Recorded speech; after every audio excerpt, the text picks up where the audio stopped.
Hello everyone, welcome to study SM education. इस video में हम class 10 CBSE NCERT English book first flight का chapter a letter to God by GL Fuentes के complete question answer को discuss करेंगे। तो चलिए इस वीडियो को शुरू करते हैं।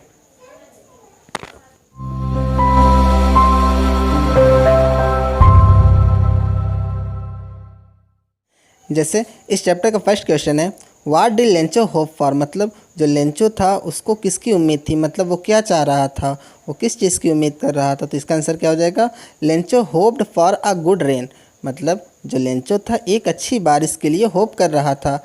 As it was much needed for a good harvest, जैसा कि जो बारिश थी वो एक अच्छी फसल के लिए बहुत ज़्यादा ज़रूरत थी। जैसा कि हम जानते हैं कि उसने अपने खेतों में सब कुछ काम कर लिया था, बस उसको किसकी ज़रूरत थी, एक अच्छी बारिश की ज़रूरत थी। उसके बाद हमारा सेकंड क्वेश्चन क्या है, why did Lencho say the rain drops were like new coins, मतलब जो लेंचो था उसने रेन ड्रॉप्स को, मतलब जो बारिश की बूंदी थी उसको नए सिक्के न्यू कॉइन्स क्यों कहा। तो इसका आंसर क्या हो जाएगा, Lencho compare the rain drops with new coins, मतलब जो लेंचो था उसने रेन ड्रॉप्स को, मतलब जो बारिश की बूंदें थी उसे न्यू कॉइन्स जो नए सिक्के के साथ उसको कंपेयर किया। क्यों किया, because they were promising him a good harvest, क्योंकि वे उन्हें एक अच्छी फसल के लिए प्रॉमिस कर रही थी। कौन, जो रेन ड्रॉप से, जैसा कि हम जानते हैं कि उसके खेतों की सिर्फ किसकी ज़रूरत थी,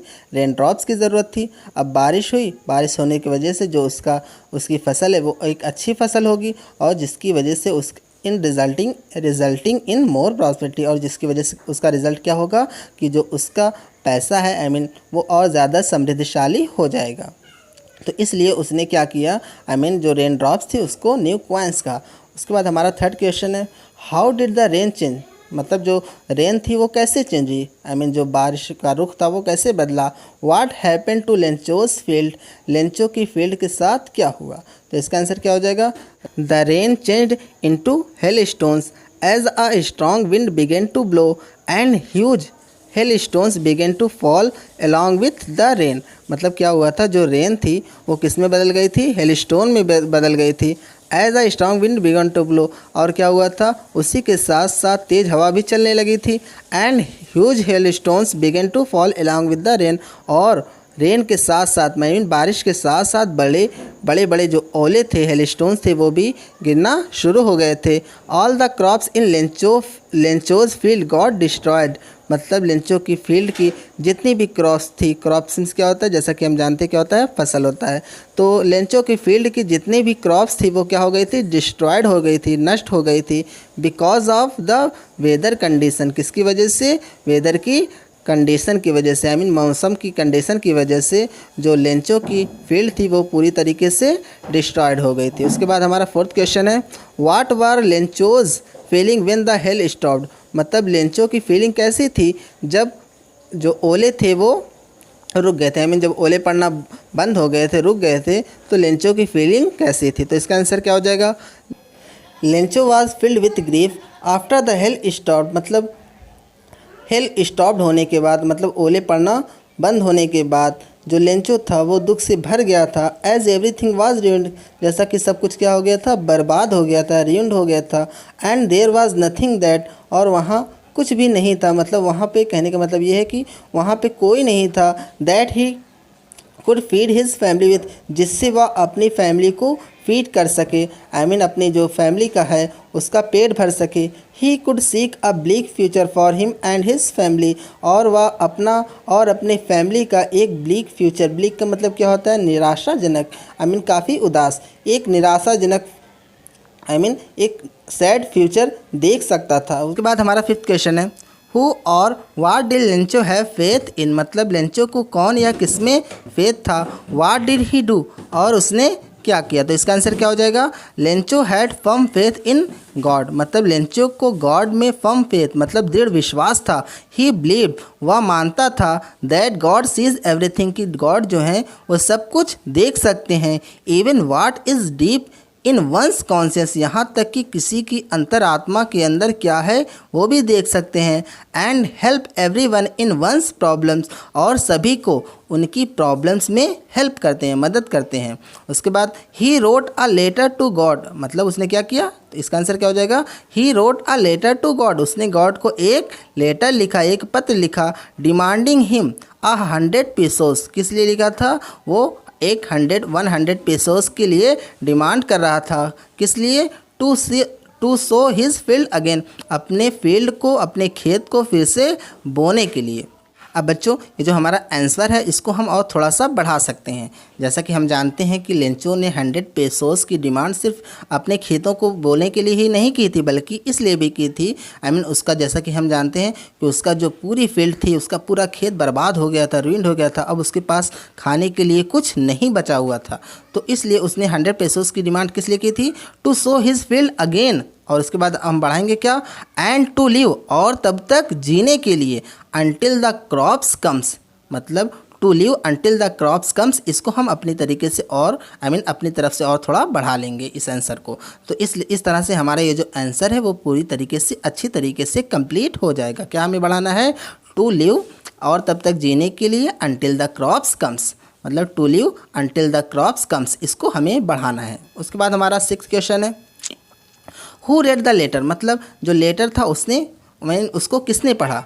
तो जैसा कि हम जानते हैं लेटर किसने पढ़ा था, postmaster read the letter, postmaster ने लेटर को पढ़ा। उसके बाद हमारा 7th क्वेश्चन है, what did the postmaster do after reading a letter, मतलब लेटर को पढ़ने के बाद पोस्ट मास्टर ने क्या किया, तो क्या किया था, द पोस्ट मास्टर लव्ड, जो पोस्ट मास्टर था वो हंसने लगा, when he read Lencho's letter, जब उसने लेंचो के लेटर को पढ़ा, but soon he become serious, लेकिन जल्द ही वह सीरियस हो गया, and was moved by the writer's faith in God, और जो गॉड के जो राइटर था उसका गॉड में फेथ की वजह से क्या हुआ, वो काफ़ी ज़्यादा सीरियस हो गया और वो मूव कर गया। He didn't want to shake Lencho's faith, वो क्या, जो लेंचो का फेथ है उसको नहीं चाहता था कि लेंचो अपना फेथ गॉड में उसको छोड़ दे।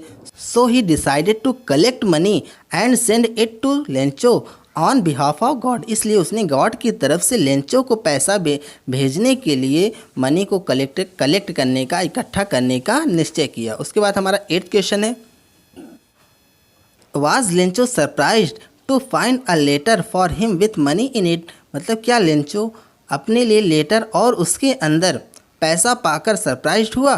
तो जैसा कि हम जानते हैं वो सरप्राइज नहीं हुआ था, तो इसका आंसर क्या हो जाएगा, Lencho was not surprise to find a letter with money from God, मतलब लेंचो गॉड से मनी को पाकर एक लेटर, गॉड की तरफ से एक लेटर और उसमें पैसा पाकर सरप्राइज नहीं हुआ।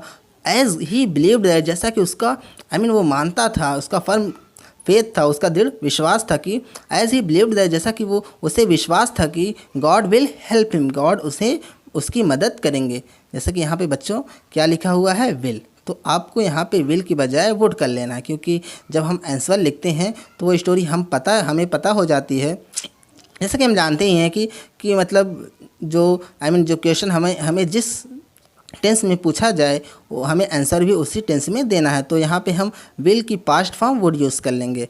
तो क्या हो जाएगा हमारा answer, as he believed that God would help him, जैसा कि वह मानता था, जैसा कि उसे विश्वास था कि गॉड उसकी मदद करेंगे ही।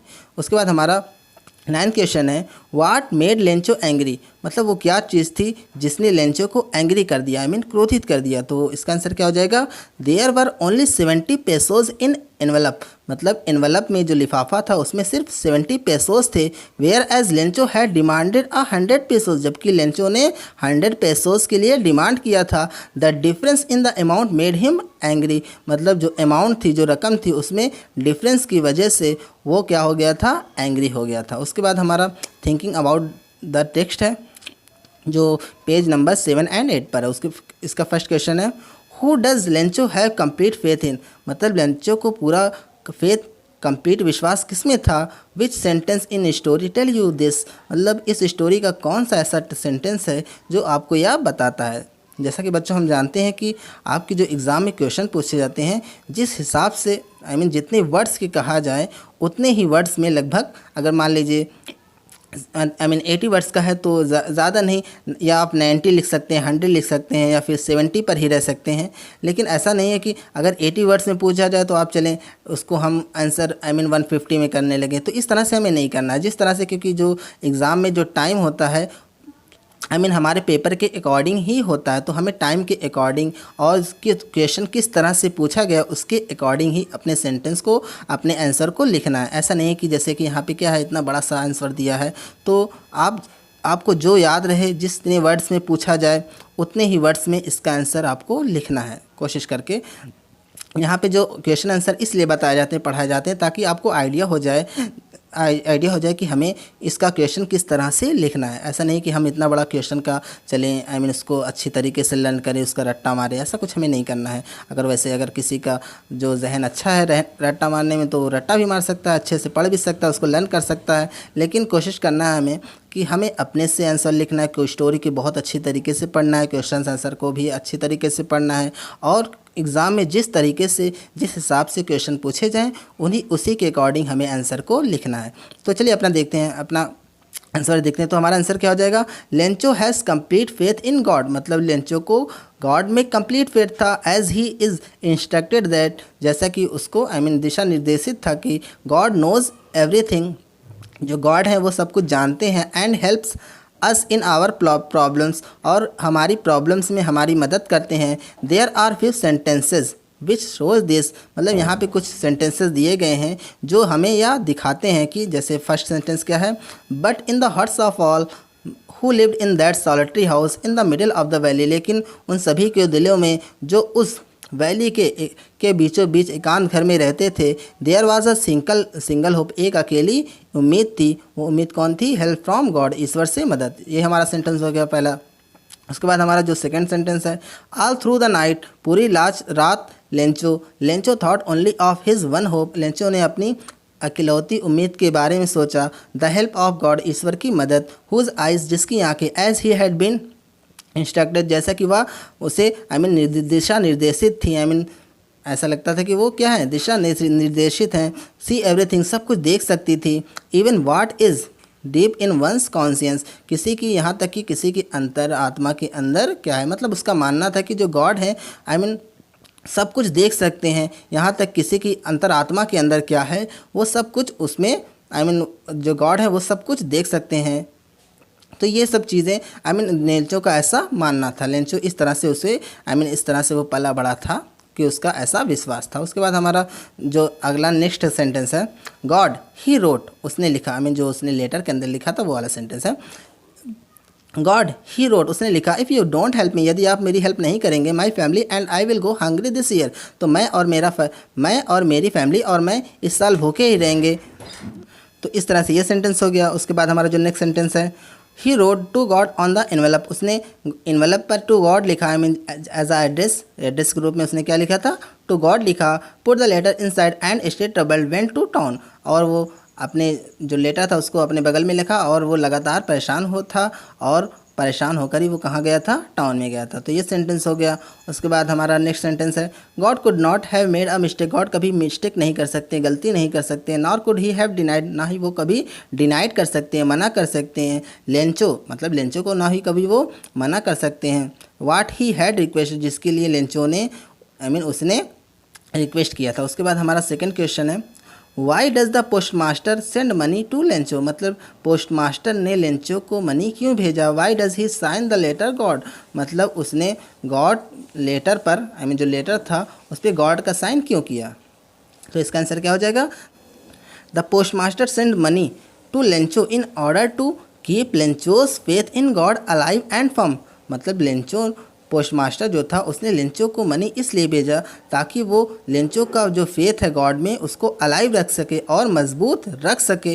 As he was completely moved by it, जैसा कि वह उससे आई मीन जो लेंचो का फेथ था उससे काफ़ी पूरी तरीके से मूव्ड हुआ था, आई मीन प्रभावित हुआ था। When postmaster reads the letter of Lencho to God, जब पोस्टमास्टर ने गॉड आई मीन जो लेंचो का लेटर था गॉड के लिए उसको पढ़ा आई मीन पढ़ता है, ही बिकम सीरियस, वो क्या हो जाता है, सीरियस हो जाता है।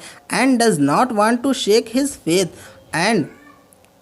And decides to answer the letter, और वो नहीं चाहता था कि जो लेंचो का फेथ है, इस विश्वास है गॉड में, वो उसमें से जो गॉड में विश्वास है वो टूटे, और इसलिए उसने क्या किया था, लेटर का आंसर देने के लिए डिसाइड करता है। He gathers money with the help of his post office employees and friends, वह अपने दोस्तों से और जो पोस्ट ऑफिस के एम्प्लॉयज़ थे, कर्मचारी थे, उनसे पैसे मदद लेकर उस पैसे को इकट्ठा करता है ऑन बिहाफ ऑफ गॉड, मतलब गॉड के बिहाफ में, and science the letters God, को क्या करता है, वो गॉड का साइन करता है, सो दैट, ताकि Lencho's faith does not get shaken, ताकि जो लेंचो का फेथ है, ईश्वर में विश्वास है, वो शेक ना हो, डगमगाए ना। उसके बाद हमारा थर्ड क्वेश्चन है, did Lencho try to find out who had sent the money to him, क्या लेंचो ने ये जानने की कोशिश की कि उसने किसने उसे पैसा भेजा था, वाई और वाई नॉट, क्यों और क्यों नहीं, मतलब जैसा कि हम जानते हैं कि लेंचो ने ज़रा सा भी कोशिश नहीं की, क्योंकि उसका इतना अच्छा विश्वास था। तो इसका आंसर क्या हो जाएगा, Lencho did not try to find out who had send the money to him, मतलब लेंचो ने यह जानने की कोशिश नहीं की उसके लिए पैसा किसने भेजा था, because he never suspected the presence of God, क्योंकि उसने गॉड के प्रेजेंस में, ईश्वर की उपस्थिति पर, उस प्रेजेंस पर उसने कभी सस्पेक्ट नहीं किया, संदेह नहीं किया था, and had complete faith in God, और उसका गॉड में पूरी तरीके से विश्वास था। He could not believe that it could be anybody else other than him, मतलब वह यह सोच भी नहीं सकता था, मान भी नहीं सकता था कि वह उनके अलावा, किसके अलावा, गॉड के अलावा कोई और भी हो सकता है, who would send him money, who would send him the money, जो उसके लिए उसे पैसा भेजेंगे, मतलब उसका इतना अच्छा फेथ था कि वह सोच भी नहीं सकता था कि गॉड के बिहाफ में कोई और उसे पैसा भेज सकता है।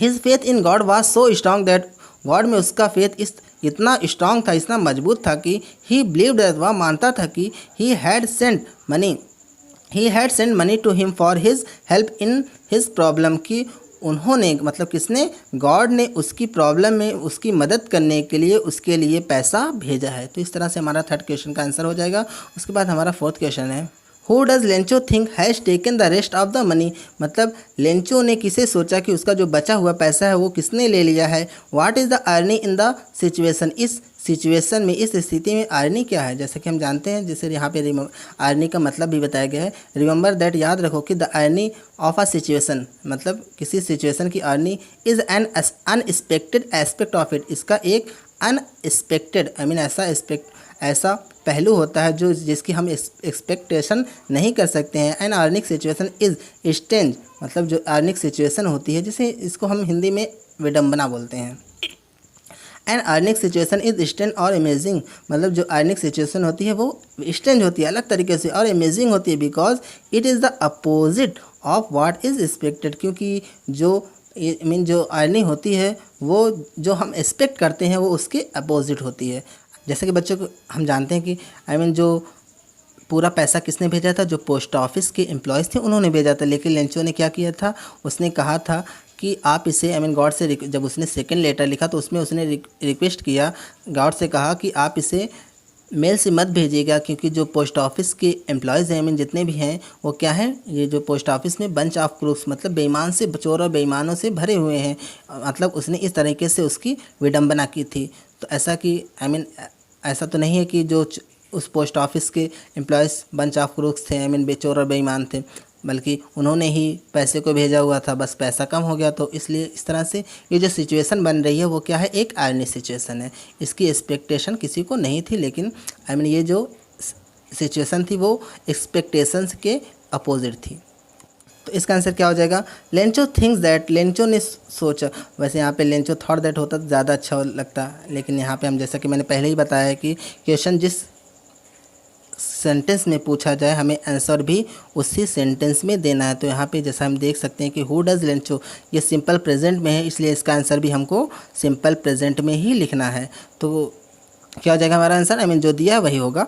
लेंचो थिंक्स दैट, लेंचो सोचता है कि the post office employees have taken the rest of the money, जो पोस्ट ऑफिस के एम्प्लॉयज़ हैं उन्होंने बचा हुआ पैसा ले लिया है। As he had demanded 100 pesos from God, जैसा कि उसने गॉड से 100 pesos के लिए डिमांड किया था। And in the letter in the मतलब I mean in the letter में देयर वाज ओनली 70 पेसोस, मतलब सिर्फ 70 पेसोस थे।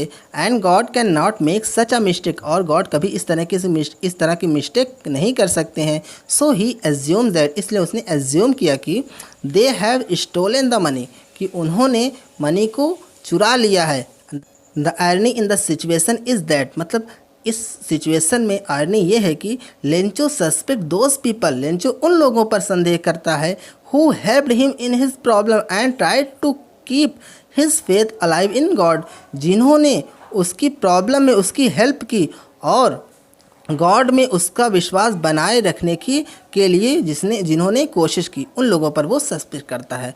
इस तरह से ये इस इस सिचुएशन में ये आयरनी है। उसके बाद हमारा 5th क्वेश्चन है, are there people like Lencho in the real world, क्या रियल वर्ल्ड में इस जो हमारा रियल वर्ल्ड है, क्या इस रियल वर्ल्ड में लेंचो जैसे पीपल हैं, लेंचो की तरह लोग हैं। What kind of a person would you say he is, मतलब आप लेंचो को किस तरह का व्यक्ति कह सकते हैं। You may select appropriate words from the box to answer the question, मतलब आप इस क्वेश्चंस का आंसर देने के लिए बॉक्स के अंदर से कोई अप्रोप्रिएट उपयुक्त, अप्रोप्रिएट का मतलब क्या होता है, उपयुक्त, कोई अप्रोप्रिएट वर्ड सिलेक्ट कर सकते हैं। जैसे कौन सा वर्ड है, ग्रीडी, ग्रीडी का मतलब लालची होता है। नाइव का मतलब क्या होता है, जो क्या हो, बहुत ज़्यादा भोला हो। निष्कपट जिसको बोलते हैं, निष्कपट जिसके अंदर कोई छल कपट ना हो, उसको हम लोग क्या बोलते हैं, नाइव बोलते हैं। स्टूपिड, स्टूपिड जैसा कि हम जानते हैं स्टूपिड का मतलब क्या होता है, मूर्ख। अनग्रेटफुल, अनग्रेटफुल का मतलब क्या होता है, जैसे ग्रेटफुल का मतलब क्या होता है, जो किसी का एहसान माने, किसी की तरफ ग्रेटफुल हो। अनग्रेटफुल का मतलब जो किसी का एहसान ना माने, जो अगर अगर कोई उसकी मदद करे और वो उसका उसकी एहसान ना माने, उसको हम लोग क्या बोलते हैं, अनग्रेटफुल बोलते हैं। सेल्फिश, स्वार्थी। कॉमिकल, अनक्वेश्चनिंग, अनक्वेश्चनिंग का मतलब क्या होता है, जिसके अंदर कोई क्वेश्चन ना हो, संदेह ना हो। तो इस तरह से हमारा इस तरह से हमें बॉक्स में वर्ड्स दिए गए हैं। तो चलिए इसका आंसर देखते हैं, क्या हो जाएगा हमारा answer. It is almost impossible to find a person like Lencho as he is an unquestioning and naive kind of person, मतलब इस तरह के वर्ड लेंचो जैसा कोई पर्सन इस दुनिया में पाना लगभग इम्पॉसिबल है। क्या लेंचो जैसे कोई इंसान है ऐसा? हर इंसान के मन में एक संदेह है कि अब ऐसा तो नहीं कि कोई इंसान इस तरह से लेंचो जैसा इंसान मिलना काफ़ी मुश्किल है, मतलब लगभग इम्पॉसिबल है। As he is an unquestioning and naive kind of person, जैसा कि वह एक अनक्वेश्चनिंग जिसके अंदर कोई संदेह ना हो, जैसा कि उसको पूरा भरोसा था कि गॉड उसको पैसा भेजेंगे ही। As he is an unquestioning and naive kind of person, जैसा कि वह एक अनक्वेश्चनिंग और नाइव एक सादा सा, एक बहुत भोला सा इंसान था। He is not stupid if he doesn't know who has sent him money, मतलब वह स्टूपिड ना होता अगर वह ना जानता कि उसको पैसा किसने भेजा है। और या फिर a letter will reach God without any address, या फिर बिना किसी एड्रेस का लेटर गॉड तक पहुंचेगा। It is Lencho's faith in God, या लेंचो का गॉड में फेथ था। इन रियल वर्ल्ड, इस रियल वर्ल्ड में, इस जो हमारा संसार है, वास्तविक संसार है, पीपल आर सेल्फिश, लोग क्या हैं, सेल्फिश है, लालची हैं। एंड ग्रेडी, और दोनों, सेल्फिश का मतलब स्वार्थी एंड ग्रेडी का मतलब क्या होता है, लालची, मतलब लोग क्या है, सेल्फिश है और ग्रेडी हैं। And Lencho is totally lovable and different, और लेंचो क्या है, इन तरीके से, पूरी तरीके से क्या है, लवेलेबल है और वो अलग ही है, मतलब कुछ अलग ही टाइप का इंसान है। ऐसे इंसान पाना इस रियल वर्ल्ड में क्या है, इम्पॉसिबल, ऑलमोस्ट इम्पॉसिबल है। उसके बाद हमारा 6th क्वेश्चन है, there are 2 kinds of conflict in the story between humans and nature and between humans themselves, मतलब इस स्टोरी में 2 तरीके के कॉन्फ्लिक्ट हैं। पहला कौन है, ह्यूमंस और नेचर के बीच, और दूसरा कौन है, ह्यूमंस और उनके खुद के बीच, मतलब ह्यूमंस और ह्यूमंस के बीच। How are these conflict illustrated, मतलब इन कॉन्फ्लिक्ट्स को किस तरीके से इलस्ट्रेट किया गया है, वर्णन किया गया, बताया गया, दर्शाया गया है। तो इसका आंसर क्या हो जाएगा, पहला जैसा कि हमारा क्या है, ह्यूमंस और नेचर के बीच। Conflict between humans and nature, the conflict between humans and nature is illustrated by the destruction of Lencho's crop, मतलब ह्यूमंस और नेचर के बीच जो कॉन्फ्लिक्ट है वो कैसे इलस्ट्रेट किया गया है, जो लेंचो की क्रॉप के डिस्ट्रक्शन से, जैसा कि उसकी जो क्रॉप होती है वो पूरी के तरीके से नेचर की वजह से क्या हो जाती है, डिस्ट्रॉय हो जाती है बाय द हेल स्टॉर्म के द्वारा। As Lencho was unexpecting a good as Lencho was expecting a good rain to have good harvest. जैसा कि लेंचो एक अच्छी फसल पाने के लिए, गुड रेन के लिए एक्सपेक्ट कर रहा था। As that was only hope, जैसा कि सिर्फ यही एक उम्मीद थी। He had for his earning, I mean उसकी अर्निंग के लिए। He worked so hard to feed his family, वह अपनी फैमिली को फीड करने के लिए, उनका उनका पेट भरने के लिए, उनका पालन पोषण करने के लिए वर्क हार्ड करता है। But nature turned violent and destroyed everything, लेकिन जो नेचर था वो क्या हो गया, वायलेंट हो गया और उसकी सभी चीज़ों को डिस्ट्रॉय कर दिया। तो ये हमारा पहला कॉन्फ्लिक्ट हो गया। उसके बाद हमारा जो सेकंड कॉन्फ्लिक्ट है वो किसके बीच है, ह्यूमंस एंड ह्यूमंस के बीच। तो क्या हो जाएगा, the story also illustrated another conflict between humans themselves as, मतलब ह्यूमंस का अपने आप में, ह्यूमंस और ह्यूमंस के बीच जो कॉन्फ्लिक्ट उसको भी इलस्ट्रेट करती है। As the postmaster along with his friends and staff sent Lencho money, मतलब कि जैसा कि पोस्टमास्टर और ने अपने दोस्तों और अपने स्टाफ की मदद से लेंचो को पैसा भेजा। That Lencho demanded from the God, जिसके लिए लेंचो ने गॉड से डिमांड की थी। Although they didn't know Lencho, यद्यपि वो लेंचो को नहीं जानते थे। लेंचो ब्लेम्ड देम, लेंचो ने क्या किया था, उनके ऊपर ब्लेम किया, उन पर इल्ज़ाम लगाया। For taking away some amount of money, उसका पैसा उसका कुछ पैसा लेने का ब्लेम लगाया, दोष लगाया। He called them a bunch of crook, उसने क्या कहा, उनको बंच ऑफ क्रूक कहा। दिस शोज दैट, यह दिखाता है कि man does not have faith in other man, की आदमी का दूसरे आदमी की तरफ फेथ नहीं है, विश्वास नहीं है। Thereby giving rise to this conflict, इस तरह से ये जो कॉन्फ्लिक्ट को, ये चीज़ इस तरह से ये कॉन्फ्लिक्ट उठता है। तो बच्चों इस तरह से आपकी एनसीईआरटी बुक के इतने क्वेश्चंस के आंसर कंप्लीट हुए। और इसमें क्वेश्चन नंबर 6 है, लास्ट वाला क्वेश्चन नंबर 6, वो कुछ अच्छा क्वेश्चन है। एग्ज़ाम में आने लायक क्वेश्चन है। वैसे कोई भी क्वेश्चन आ सकता है एग्ज़ाम में, लेकिन क्वेश्चन नंबर 6 थोड़ा अच्छा क्वेश्चन है, आप इसे अच्छे तरीके से पढ़ लीजिएगा। उसके बाद वैसे तो जितने भी क्वेश्चन हैं उनको सभी को आपको अच्छे तरीके से पढ़ना है एक बार, फिर भी क्वेश्चन नंबर 6 कुछ इंपॉर्टेंट है। तो होप आपको इन क्वेश्चंस के आंसर अच्छे तरीके से समझ में आ गए होंगे। अगर आपको ये वीडियो अच्छा लगा तो वीडियो को लाइक कीजिए, कमेंट कीजिए और अपने फ्रेंड्स के साथ भी शेयर कीजिए। और अगर आपने अभी तक इस चैनल को सब्सक्राइब नहीं किया तो प्लीज़ चैनल को सब्सक्राइब कीजिए। And thank you for watching this video. Thank you.